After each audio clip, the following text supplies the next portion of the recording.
Hi, everybody. Welcome to another interview we're doing. I am beyond happy to introduce you to TODD HERMAN, the author of The Alter Ego Effect. Um, Folks, you're in for something brand new. I met Todd, who's also an Alberta boy, who lives in New York City now. Yeah. Um, I met him in San Diego in March of this year, and PBS did a shoot of him after his presentation. They hoiked me out of the audience, out of the blue, to be part of that. And Todd and I got chatting, and I was listening to this book. I think it was Tucker Max hmm recommended it to me.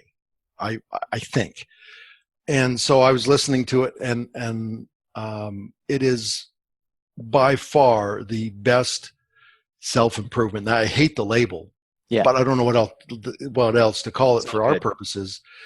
It is the best self improvement book I've read in 10, 15 years, I'm not, and I would say that even if he wasn't with us right now. Todd, why don't you tell us a little bit about yourself, Sure. and then we'll segue into the book. Absolutely. So I think maybe to keep the listeners stay tuned. So the one thing I'm excited about sharing with your artist community is, a lot of people that are pursuing some sort of creative expression of themselves.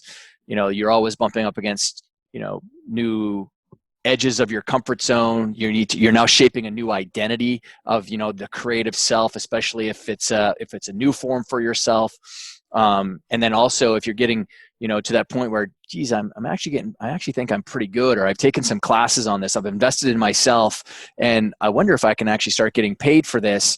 And then that other kind of demon pops up for people that they have maybe some sort of block around selling and whatever. And maybe throughout the conversation today we'll kind of unpack some of those barbs that stop people from getting traction in that space, because really selling is one of the most highest forms of things that you can do for someone else, because it's when it's when change actually happens, is because you've just invited someone into a brand new world once someone's purchased something. And especially in the world of art, right? Like there's so many people who live in completely uninspired homes, and then you've got artists who do such amazing work.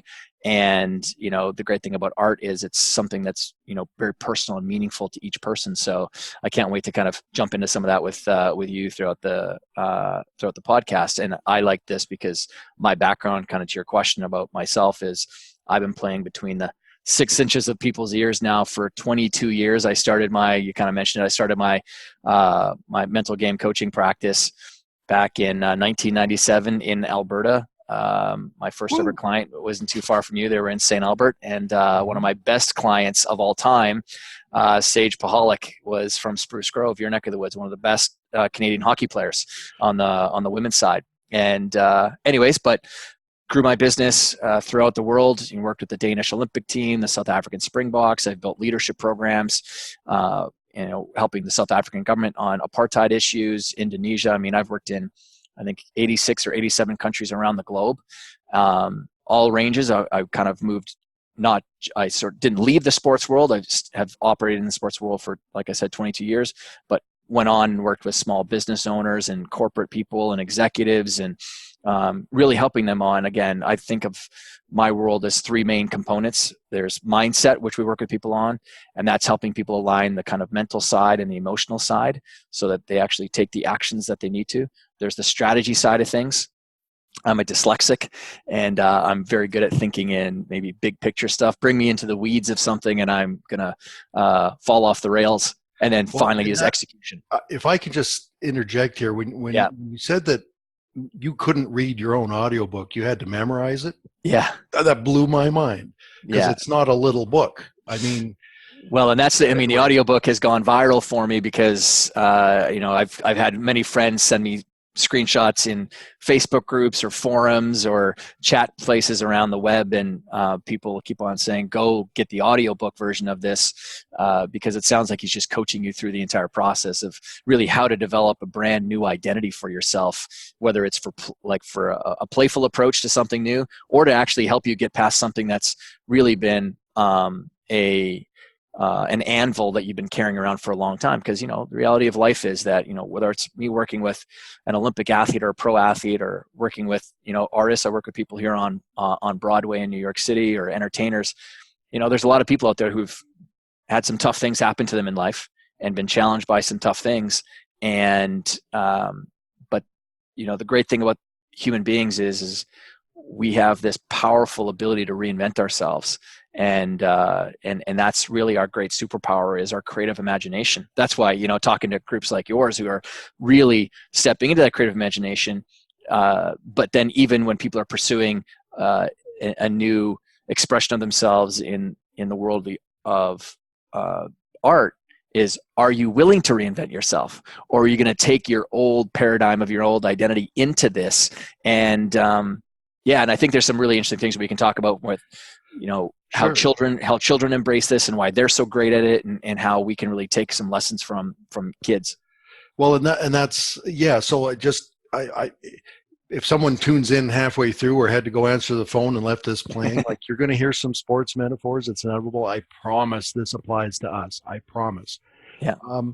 I've spoken a few times on the topic, and came nowhere close to being as nailing it as much as Todd does. But I hope not, because this is my entire career. So if you're able to do it as an armchair person, then I've failed at my career. Well, and people, when you go through this, but this isn't like so new that, but you've really, better than anyone I've ever encountered, have distilled it down and got to the crux of this. Mm-hmm. So we'll get to that.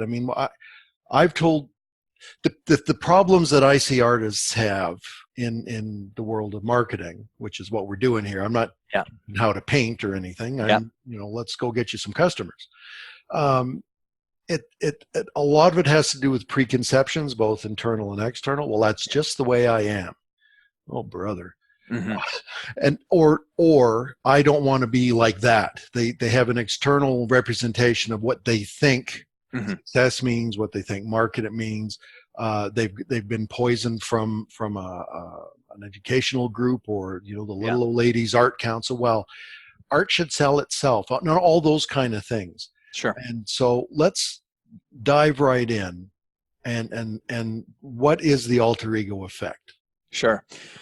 So the alter ego effect is a powerful psychological phenomenon that we have naturally built into just the way that we operate as humans, that we embrace when we're very young and we use it when we're children. In fact, between the ages of 1 and 7 years of age, that's when we as humans are most engaged with our creative imagination. And it's because our brain waves, if you've ever heard of brain waves, there's, delta, which sits at the, very base, and that's where we get into like extraordinarily restful, deep sleep. And it happens for maybe 30 minutes a day or something like that. And then you get theta brainwave state, which is where it's just a very low brainwave, but it's where we're really tapping into our creative imagination, and we're able to really problem solve quite quickly. And then we get alpha and beta at the very top. And so children that's where play sits in there. You think about a child that's 1 to 7 years of age, that's when the highest growth period is happening amongst them as well. So then what happens is our frontal lobe starts to develop, and we start to develop our reasoning skills, our judging skills, our thinking skills. And then we start to move away from those things that we were naturally doing as children, which is, that alter ego thing is something that we embraced as a kid. We would ask ourselves the question like, I wonder what I could do if I was Batman when they jump off the couch, or Wonder Woman, or Black Panther, or, sword fighting as Darth Vader and Luke Skywalker with each other. And, it's kind of creating these fantasy worlds in our minds. But that's a very sort of veneer way to look at it. But really it's us experimenting with ourselves. Like, what could I do if? Same thing when we're going out onto the front driveway and, playing as our favorite sports hero, or again, people even picking up paintbrushes or sitting in front of pianos and playing as their favorite artist. Sure. So That is everybody has had that experience. So, I yeah, mean, long before I encountered you or your books, I mean, our youngest, I'm looking at him like, why are you speaking like Squidward? Right? Because he's emulating something, and he's trying to get that dry humor yeah, thing. And I realized, well, when you did the same thing, it wasn't Squidward, it was the Bionic Man. hmm Right? We all do this. And yeah, what's interesting is, you point out that we grow out of that, or it gets beaten out of us, just like yeah. creative pursuits. But if you could talk about how we get out of that, and the Yeah. consequences. Yeah, and so we do, like, as we grow, because now our thinking brain is starting to develop more, and we start to now have the creative power of forethought, and we start looking at the people that are a few years older than us, right? Because I don't know if you remember when I was 10, I couldn't wait till I was 13. When I was 13, I couldn't wait till I was 16, and I could start driving. Because in Alberta, you can drive, at 16, and then we're racing to get to the next point, and yet when we were younger and we were just growing at such a rapid pace, we were locked into the process. That's what the creative imagination is. That's flow state, that zone. And then our frontal lobe starts to develop, and we start to get pulled out of it, and we start to go, oh, well, that person, adults seem more serious. Or we hear from other people like, oh, come on, act your age. And we think that then the stuff that we did when we were younger was us being childish. And it wasn't. It was actually you really tapping into a core superpower that we have. That's why superhero movies right now are the fastest growing genre of movies that are out there, right? Biggest box office smash hits right now. Well, why is it? Well, it's beyond the marketing that they do really well. It's because they tap into these archetypes, or these, we all wish that we had some sort of superpower, like, teleportation or flying or whatever. And yet we as human beings, we do have a superpower. The only thing that truly does make us unique on the planet is our creative imagination, our ability to build stories and narratives in our own mind, heavens from hell and hells from heaven, and reinvent ourselves and reimagine ourselves, all those kinds of good things. Well, And you so said, we get oh, sorry, go pulled ahead. away from, we just get pulled away from this great power. And to go back to the original question around, is what's the alter ego effect? It's that we as human beings, this is the one, if there's one big takeaway from our conversation today, don't forget that we as human beings will always act through whatever we associate ourselves with.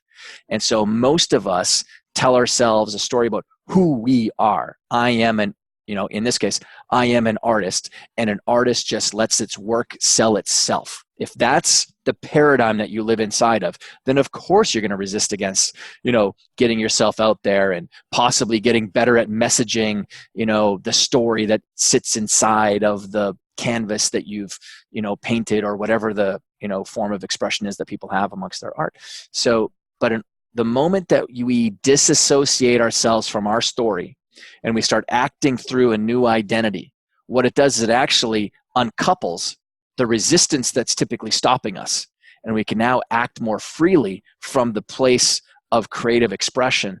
And now we get all of our capabilities out there.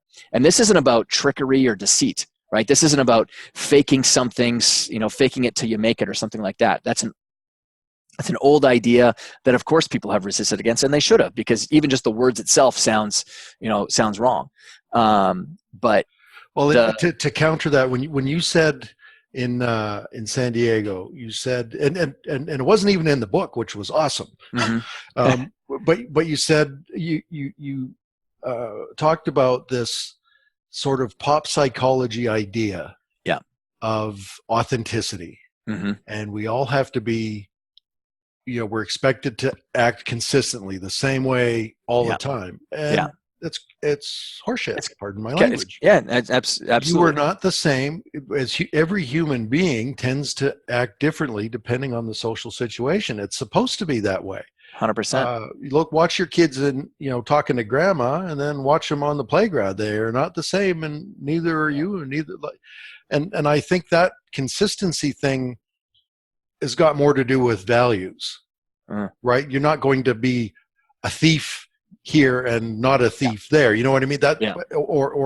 but beyond that, to how you behave, you interact, you communicate absolutely depends on the situation. So if you could discuss it, because I thought that was Yeah. just gold. Yeah. So, I've had the great fortune of being around some extremely successful people in my life and my career, whether it's athletes or whether it's entertainers or executives and public figures and leaders. And it's quite funny to me that one of the most popular sort of paradigm trends that's in society right now is this conversation around the authentic self and authenticity. Now, I'm not saying that these people are bad because they're talking about it, but I would say that the majority of the people, 98%, are armchair quarterbacking things. They're not real. They're not really experts. There's so much social chatter nowadays where people can just, spew their opinion anyway. And we all know how toxic basically the online space is. And anyway, and I sit back and I watch it and I'm just like, wow, a great majority of humanity is really arguing for their limitations, because I have never met one person that is truly successful that has ever brought up authenticity and authentic self. And it's because they know that in order for them to get to where they have gone, they've had to reinvent themselves, and they've pushed up against comfort zones all the time, and they've had to find a new gear and a new level, and they've stepped into a new identity each time. And when you think about how we all develop, just to break the argument anyway, is we're always evolving. So if we're always evolving, and again, the only people who don't evolve are the ones who want to be toxic and argue for their own limitations and, push things away and, argue that sales is bad, or, whatever it could be based on the situation or the role that someone is in. But we're always evolving. Hopefully we're always growing into a new and better versions of ourselves. Well, if that's the case, if you're someone who really lives under this world of, being the authentic self, then were you being fake 6 months ago? Because now you're different than you were, because you evolved. And if that's the case, then you're going to have a really tough time psychologically with yourself, because just living inside that paradigm, you're always living in a world of fakeness. If you believe in this world of the authentic self, to break it anyways, there's no such thing as the authentic self, because there's no self. There is no self. You've got a body, Owen, I've got a body, and inside of this lives many selves. Why? Because we as human beings operate, to your point earlier, in the context of many fields of play of life. And so the person that sits here today with you, and how I operate in my business, I am a challenger personality type. And that's because I work with some, very elite human beings. These people are around a lot of yes people. I'm not hired to be a yes person. I'm there to help, break things open and allow them to evolve and, smash paradigms for them and bring my expertise to the situation. But when I go home, the last thing that I'm looking out the window here because our condo or our apartment here in New York is just down at the end of the street. And the last thing that my 3 little kids, 6, 4, and 2, Molly, Sophie, and Charlie, the last thing that they want is a challenger personality to walk through the door. They want the fun, the playful, to get down on the floor and, play with them, a more patient person that's there with them. And so when I walk through the door, my inspiration for how I show up in that role in my life is Mr. Rogers. It would be hard to argue with a better form of inspiration in how to show up as a dad to them. And it's really powerful to create that sort of understanding of this multiple self that, is carried around inside of me, so that I can perform to my best with them, and then also show up and be my best to clients, or on podcasts like this, where, it's not that I'm trying to poo-poo people who talk about authenticity. I think it's really important that people own their psychology. Like, even with me, question what I'm saying, like really ruminate on it and let it resonate, or let it kind of percolate inside of you, so that you own the domain between the 6 inches of your ears, because I'm not here to own it. That's your real estate. You're the one who's got to pay the rent in there.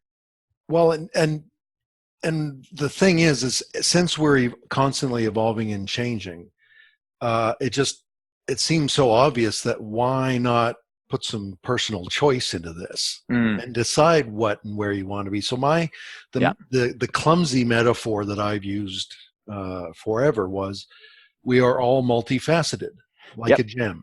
Yep.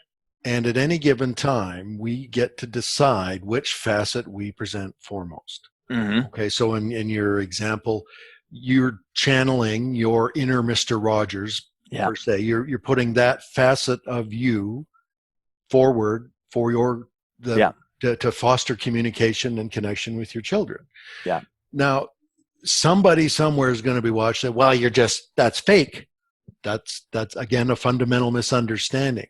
Mm-hmm. Your Mr. Rogers is going to be different than mine, That's right. right? And that Well, to break that's this for them, yeah, sure. to Go ahead. break again is like, again, I'm bringing forth the traits and the qualities that I associate with Mr. Rogers, and that's what I am. That's what I'm bringing forth. I'm Bingo. not, again, it's not the mask side of it. It's the internal traits and qualities. And to your point is like you were talking about really being the master of your destiny, is like you're choosing now how you want to be showing up. And the reason that this is so powerful, and like I talk about in the book, is most people have been choosing to try to get themselves out there based on their current identity and their current description of who they think they are. And that's the power of, the alter ego effect, is that the disassociation now creates a far higher degree of the possibility of that thing getting out there purely. And that's why, like, so, because when you attack something at the identity level, you remove past all the other layers, like I talk about in chapter 3 of the book. I talk about this field of play model, or the how we shape our identity. And there's behaviors, and there's actions, and there's knowledge, and there's the belief layer of attitudes, perceptions, and then there's this core drivers layer of, like, how and who you associate yourselves with, which are larger, groups. Could be your religion, it could be your community, it could be your nation, it could be, some other identifiable group, female, male, gay, lesbian, black, white, whatever the case is. And sometimes people get trapped by these different narratives. And so by this disassociation and creating this, other identity that you resonate with, now all of the stored qualities that sit at all those levels already, powerful beliefs that you already have, powerful traits and skills that you've developed over the course of your entire life, now come out of you, unfiltered. And so that's why I'm more known in the especially the sports world as the quick hit artist guy.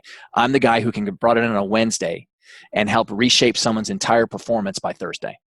Why?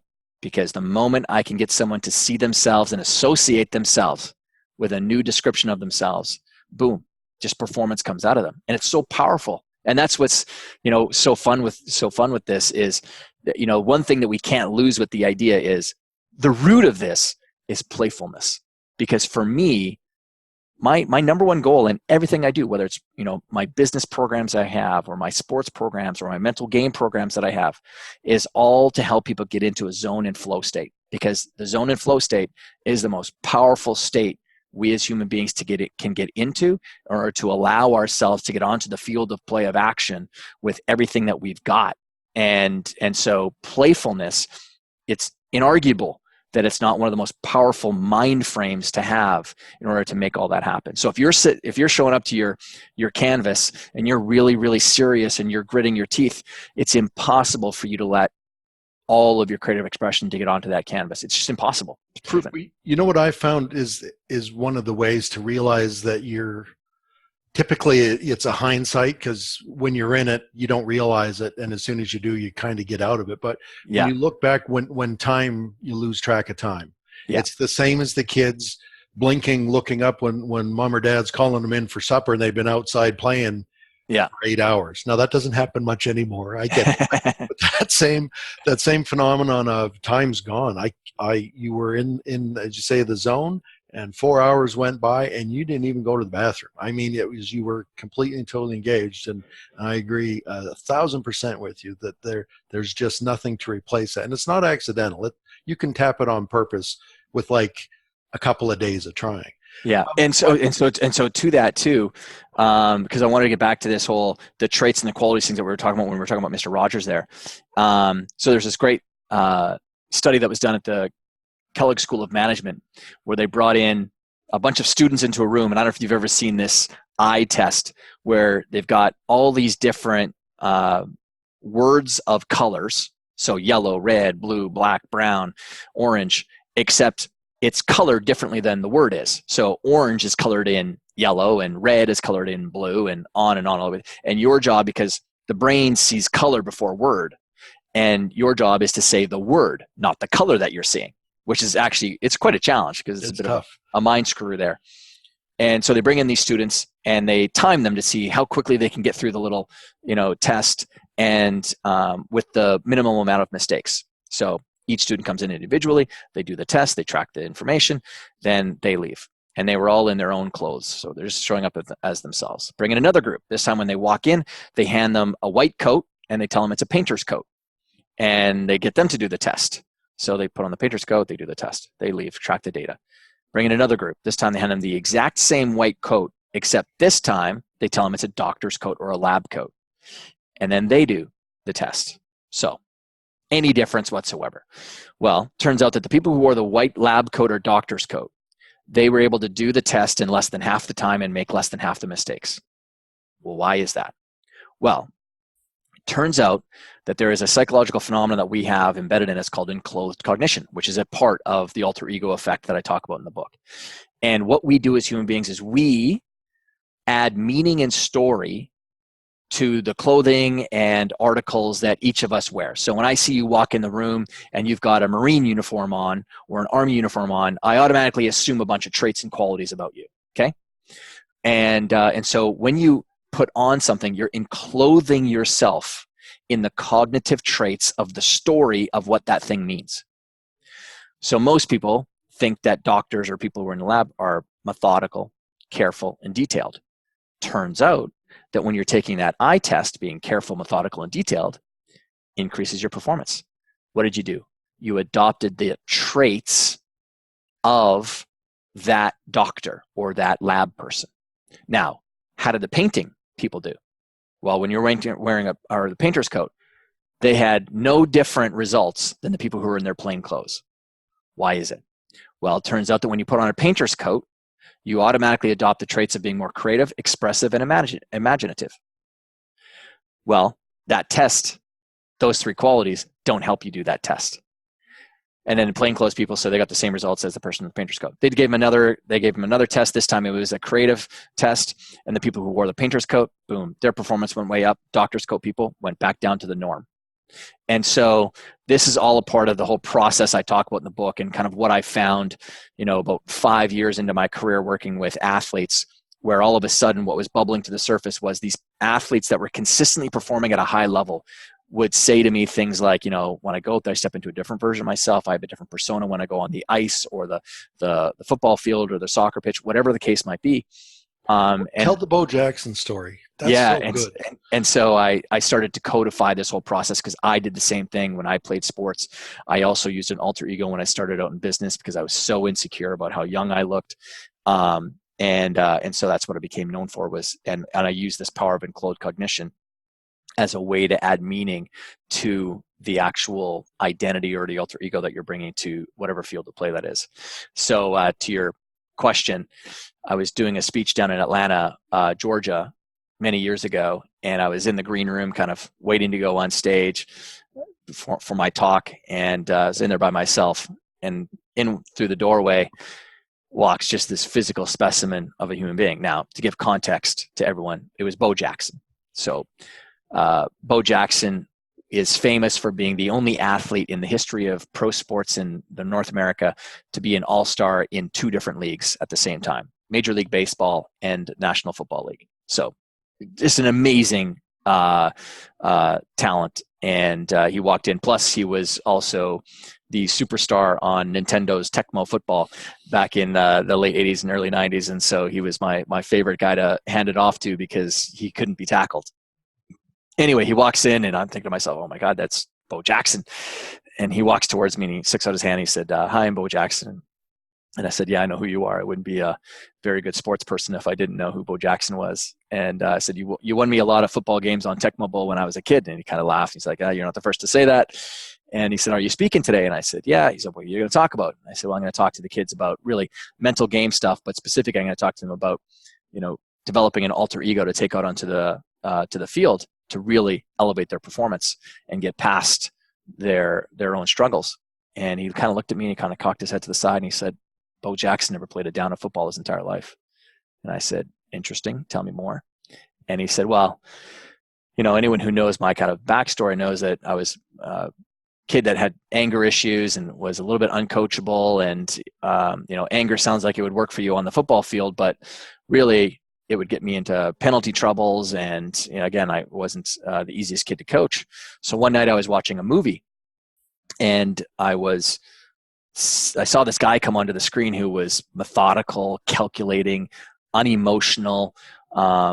And I thought to myself, wait a second, why don't I just take that out onto the football field? Because right now I'm way too emotional.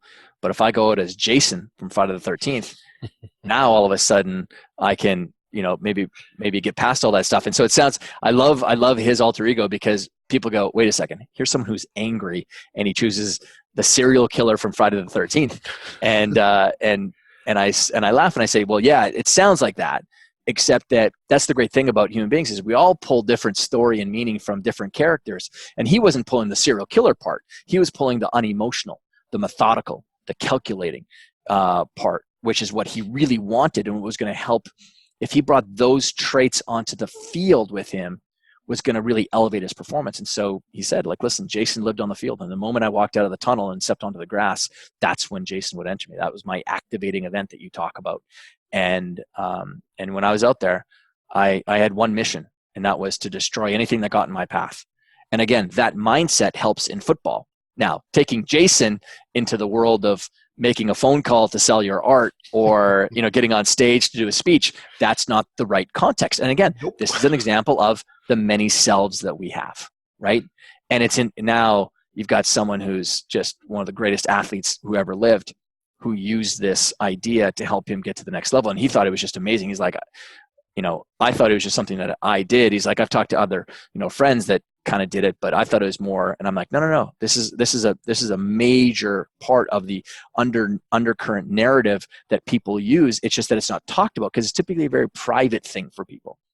Well, but it's not completely unknown. I mean, your Winston Churchill example, everybody has heard and used that expression. So explain about it. Was in the movie. Yeah. So Winston Churchill, he used this exact same kind of idea, especially the enclosed cognition part, when he would stand. He had this wall of hats, and he would stand in front of it, and based on what he was going to be doing that day, he would say, which self should I be today? And he asked himself that very question with his wife by his side when he had the phone call from the King George, and was going to be called on to become the new Prime Minister of Great Britain during World War II. And that's when he chose the top hat, and made that's one of the famous photographs, or many famous photographs that he's in. But he did that. He's the same kind of idea, because those of us who are pursuing, and again, if you're someone who literally just wants to live life on the sidelines, or you don't want to pursue and become more of yourself and explore kind of what you can and can't do or can do, then there's no point in reading the book, and there's no point in picking up any book on development, because you've already decided to go live on the sidelines of life. I'm not talking to those people. I'm not there to convert those people. They're probably not here anyways. Yeah. And but for those of us that are always pushing ourselves forward and challenging ourselves, this idea is such a powerful way to explore more of who we are, be more playful, step out and around the typical obstacles that we constantly might throw in our way about what we think we can and can't do. Well, you may or may not be able to do that, but Wonder Woman might, Oprah might, or insert the name of anyone that might inspire you from an artist standpoint.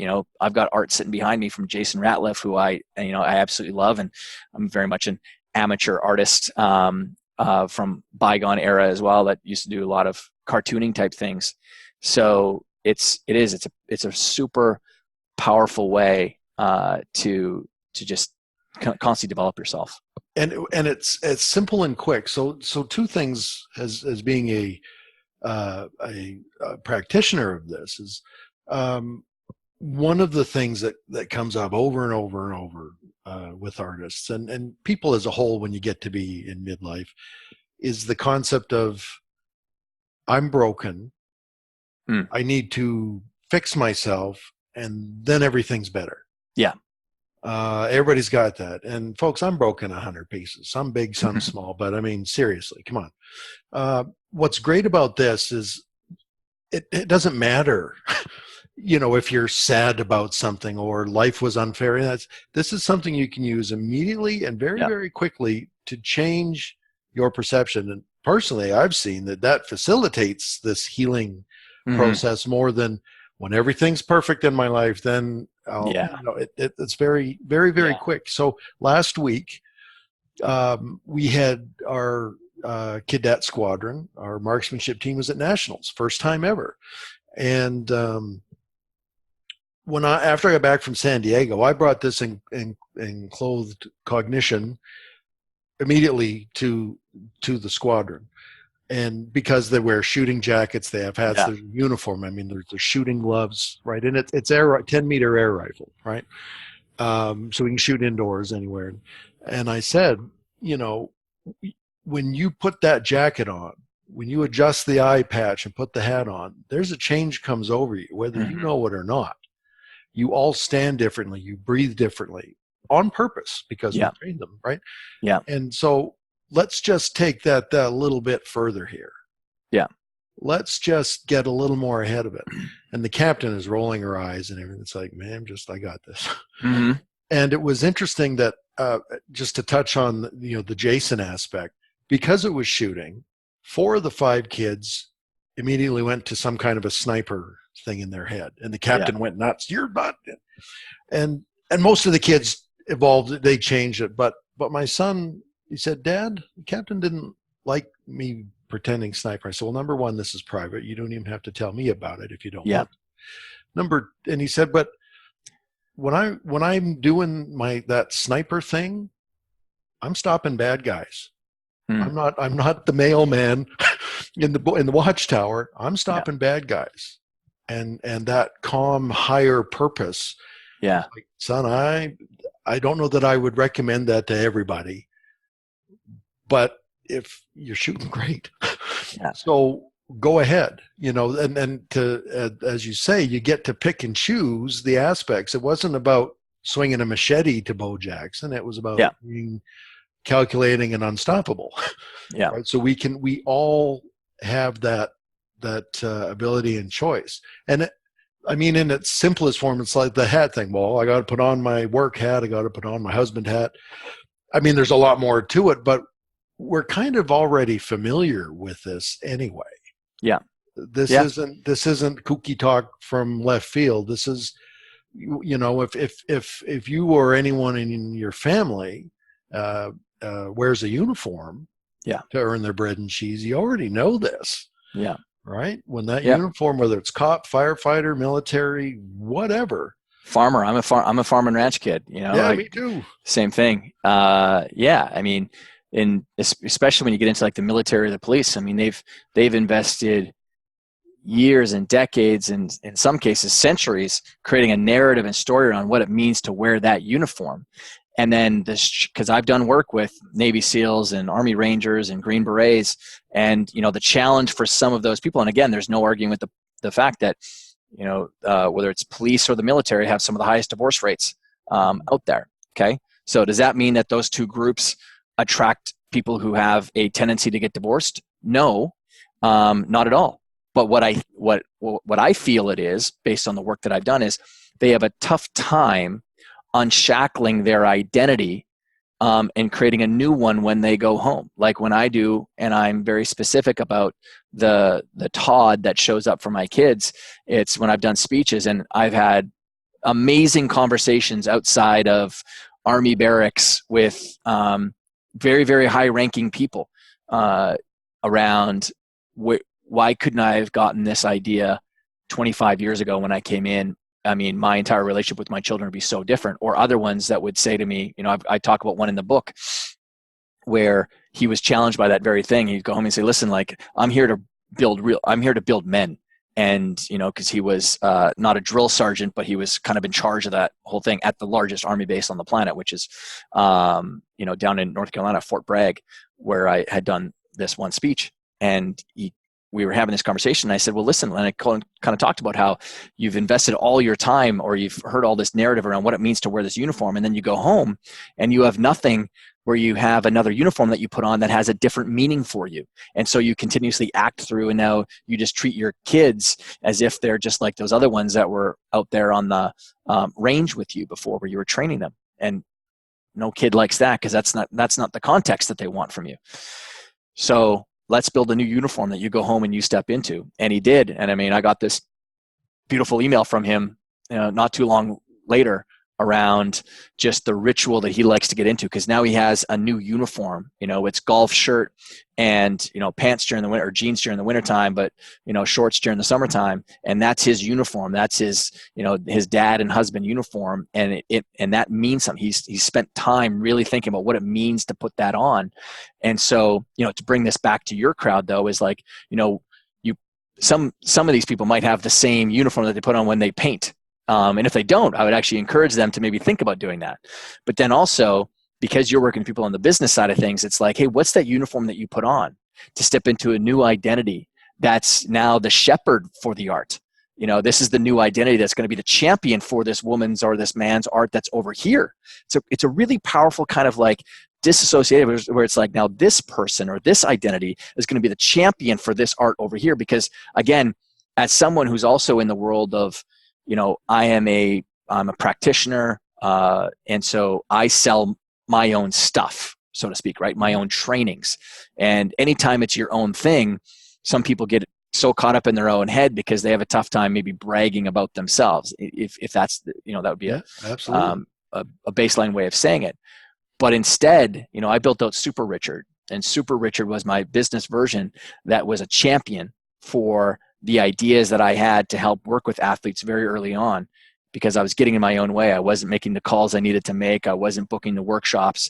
And instead, I had this other identity that did the workshops, but I had another identity, Super Richard, that actually booked everything for me.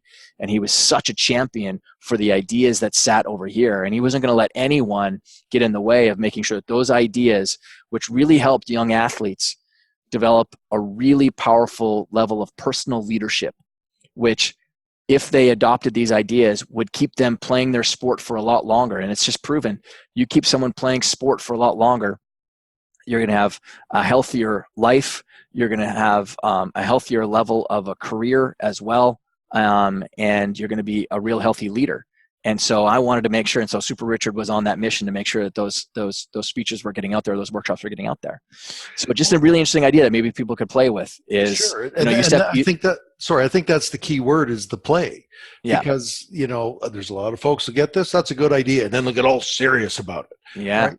Well, to that, I mean, it becomes a question of, you've got to keep your feelers out there, open to the world to find it. Because, as I said a while ago, that a lot of problems artists have is, well, I'm not good at business, or I'm not good with the internet, I'm not good with computers, I'm not good with this, I'm not good with that. Yeah. A lot of that will have to do with what that represents to them, right? So if they're used to seeing, some loudmouth, selling art or selling something, and they're looking at that going, if that's the way I have to be, I don't want to be that. Yeah. Good, don't. Because that any success a person like that is having, I promise, is in spite of being a loudmouth, not because of it. Right? And that's a great point. That's a great point. But it's true, right? So, I mean, at any kind of selling. So, just as an example, if you're at an art show, okay, and it's about education and communication, and that's kind of it. And it's not about bragging about yourself. It's not about putting other artists down. Mm-hmm. It's not about complaining about this and that. And it's not about, trying to be Elvis, going hubba hubba. It is about finding that example of you. So just as you've, Todd, got your Mr. Rogers thing, which I think is perfect, right? And it's still going to be you. Artists need to find, and I know by the volume of communication, a lot of artists channel me, if that's the word. They'll, because of the way I speak to them is pretty much the way I speak to an art client. There's no, I don't speak to my kids this way. Yeah. I was, what you were saying about show, I gave a talk in Vegas last year, and my family came with. We ended up making a trip. We kayaked down the Colorado River, and it was a great trip. But the kids got to see me on stage for the first time, Mm-hmm. either as a musician or as a speaker, and they were just, I mean, jaws hanging on the floor. Dad, that was good. Well, thanks. What did you like about it? You were funny. Yeah, thanks. Right, but I was speaking in a way that was appropriate to the situation about communicating with the audience. Yeah. That's different than, Yeah. driving somewhere with the kid in the front seat, and I'm telling them, put your phone away and talk to your old man. Right? It's a different kind of dynamic. Yeah, well, like they got a new context of you, right? They got Yep. to see another. Again, we use these words in society, and now that I'm giving people maybe a new frame to look, there's actually many. I talk about in the book how there's been breadcrumbs that have been laid towards this idea for centuries, and so people say, oh, you get to see a different side of me. That's an example of Yep. that's a different self that's now showing up, and so your kids got to see a new side of you, and which is just a different self, a different part of a different identity that you're bringing to that. Just what I know has been done really well with the book, and the thing that I'm probably most proud of with the book was I wanted to make sure that I gave everybody everything that you needed to have in the book in order to use this idea. Because I always, I'm not really that big of a personal development reader because I'm a practitioner. I'm on the field of play anyway. I'm toes to toes, nose to nose, and I know what's actually working with people at a high level. And so I have read some books where people are like, they sort of left out all the meat and potatoes part of it. They just sort of stay inside of the high concept stuff. And I kind of get through that very, very quickly. And then I start giving you the actual stuff to start implementing. And it's just, I can't wait to hear from some of your listeners and your audience, in the application of it, because I've done a lot of podcasts, and some of my favorite part of my day is going to my Instagram direct messages or elsewhere, because people are pinging me all the time about what's been happening for them. Well, and what I like, another aspect that I like about it is there's so many different, more than one way to roam, right? Mm-hmm. There's the enclosed cognition, there's the totems, the managing the environment, all these things, right? Yeah. Okay, so right now this is my scheme hatchery, and everything in here is mine, meant to be about my workspace. My drawing table's over there. I've got 5 monitors on my computer. That ground whale meat thing, I know it's disgusting, but there's a story behind it, and I love it dearly. The diving helmet, the Tarzan animation cell, everything in here is about putting me in a good state of mind. Yeah. So when I sit down in the cockpit here, it's go time. Yeah. And it's pleasurable. There's no resistance. There's no friction. I'm not fighting it. And that's just another aspect of being that Owen. And I have my alter egos for different occasions. I had been doing versions of that for a long time, but as soon as I came across it, it was like, oh, and being able to codify it a bit and then use it purposefully, quickly, has been immensely helpful to me. And my son's gone to nationals for 2 sports. And I knew immediately when I got to talk with you in San Diego that I had to introduce you to the group. Because they asked me these questions, and I'm just go get the book, because it's really, really fascinating stuff. And it's easy to read, or listen to. Yeah. Tucker said that you're if I'm understanding this, you're the first guy that sold more audiobooks than books on Audible. Is that true? Well, I don't know if I'm the first, but I sort of apparently the information that I got from the publishing world was I had the highest rate of Audible sales to book sales that had happened before with the book Maybe that had that's come what out. I'm thinking. Well, And congratulations, man. It's terrific. Yeah, but so here's the thing is, so what ends up happening is people get the audiobook and then they come back and they get the Kindle or the actual physical book as well, because there's different exercises and people like to actually read through it. So that's me doing a double sale with people. And again, I'm on this I'm on a mission with the book, and I didn't invent alter egos as well. So that's why for me, I codified the process. I'm I managed to find this idea because I've been so close to the actual battlefield itself. But I'm on a mission to get the book into every single human being's hands, and that's my great mission in my life, is to, I'm not done until everybody's got one, and because I know the transformative power of it.